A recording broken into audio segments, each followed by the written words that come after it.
Hello, everyone. This is Tom Fox. I'm the Compliance Evangelist. I would like to welcome you to an exciting new series I'm putting on each month in 2017. In the month of January, I'm going to go through 30 days to a better compliance program. So each day I will detail some part of a compliance program that you can utilize to help you improve to have a best practices compliance program for 2017. With the operationalization of compliance mandated by the Department of Justice in the form of their Compliance Counsel, Wei Chin, and incorporated into the FCPA pilot program announced by the Department of Justice in April 2016, it's more important than ever that you upgrade your compliance program and show how you've operationalized. In this series, I'm going to help you do that. I hope you will enjoy this series. I hope you will join me, and I look forward to this journey with you. This is Tom Fox. Welcome to day 14 of 30 days to a better compliance program.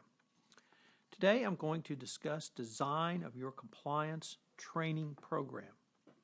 The communication of your anti-corruption compliance program is something that must be done on a regular basis to ensure its effectiveness. The FCPA guidance explains that compliance policies cannot work unless effectively communicated throughout an organization. Accordingly, the Department of Justice and Securities and Exchange Commission will evaluate whether a company has taken steps to ensure that relevant policies, procedures have been communicated throughout the company, including periodic training, certification of all directors, officers, relevant employees, and where appropriate, agents and business partners. Viewed from the perspective of what a company needs to do to work towards ensuring compliance and ethical behavior, training is clearly a communications tool. But compliance training needs to be effective, but to be effective, it needs to be risk-based in its focus. This means that employees with the highest risk of exposure to bribery and corruption need to receive the highest levels of training and refreshers. From there, you can tailor your compliance training down to an appropriate level of risk for other employees. Risk ranking of employees is usually considered in a tripartite structure of high risk, medium risk, and low risk. High-risk employees can be defined as those whose roles in your company can significantly impact the company from a legal perspective around anti-corruption, anti-bribery laws. Medium-risk employees can be defined as those who face risk on a regular basis or present a moderate level of negative impact to a company if they mishandle the low risk. Low-risk employees are those with a low likelihood of facing compliance, anti-corruption, or anti-bribery risk.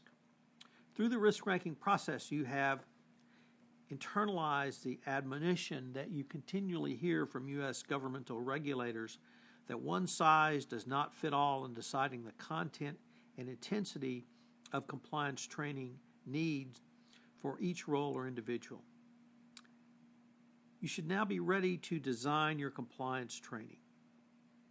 First step is to define what you are trying to achieve with your compliance training. This certainly means more than simply check-the-box training, when implementing compliance training, you need to put some significant time and thought into it.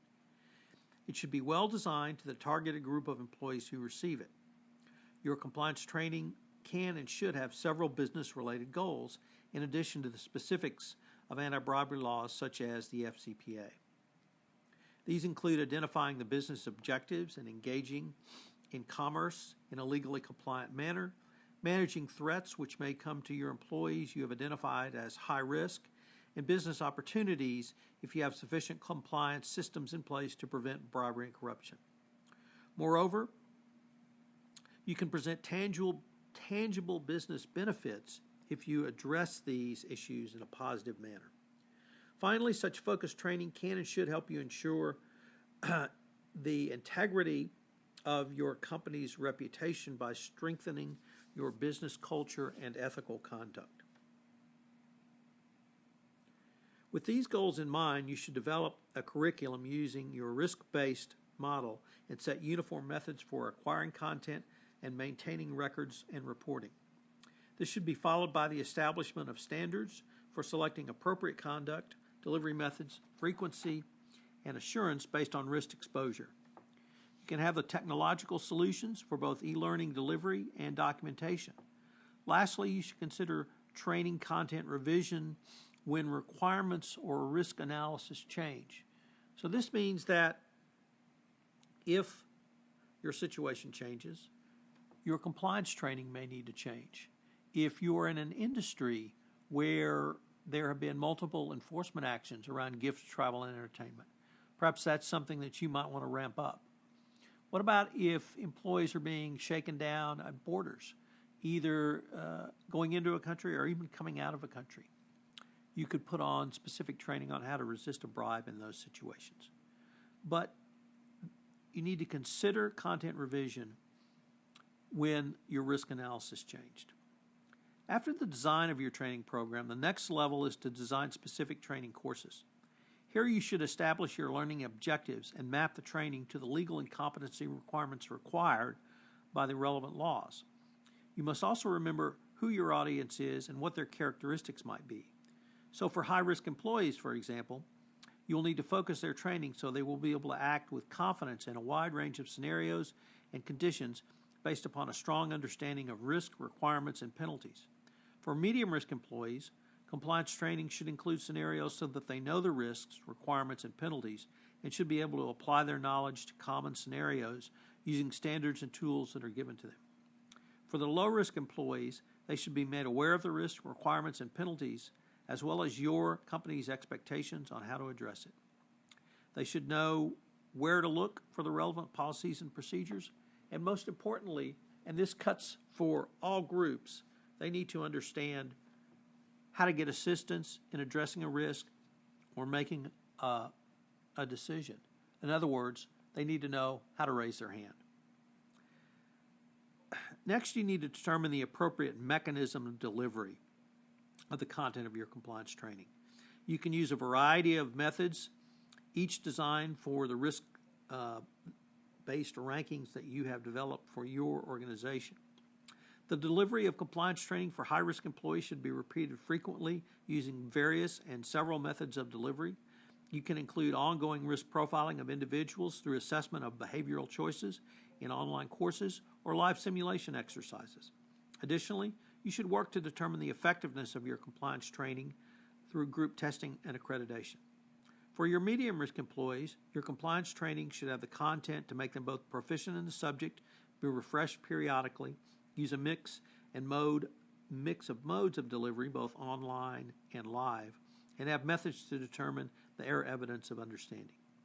To address content required for low-risk employees, it can be largely done through online training, but once again, you need to make sure that the material is reviewed and updated on an as-needed basis.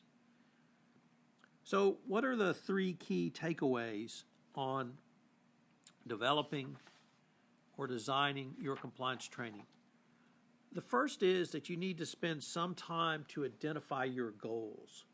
What are you trying to accomplish? I hope it's more than meeting the minimum standards of the 10 hallmarks of an effective compliance program or other protocol you may be following, because you need to think through really where are your risks and what can you do to not only detect your risks, but to prevent your risks. And training is one of the tools that allows you to move to a preventative mode and perhaps even a prescriptive mode, which is where the regulators are suggesting that we go. So identify your goals in training and then try to structure your training to meet those goals. Second, one of the continuing themes throughout these 30 days has been risk-based, risk ranking, determining your risk. So you need to risk rank not only the businesses that your company engages in, where they may be doing business, but your employees, because that's going to be a big part of how you deliver training and what the training will be. So you need to risk rank those employees who have the highest risks of violating anti-corruption laws such as the FCPA. This is going to obviously include international salesmen, but it also could include third-party agents and distributors. It's going to include people who travel overseas, because every time an employee travels overseas, they have a government touch point, which is going through customs. What about if you're trying to get goods into a country through import? There's a large number of employees, a larger number than may be immediately apparent, who have a high risk. And finally, determine your delivery mechanism.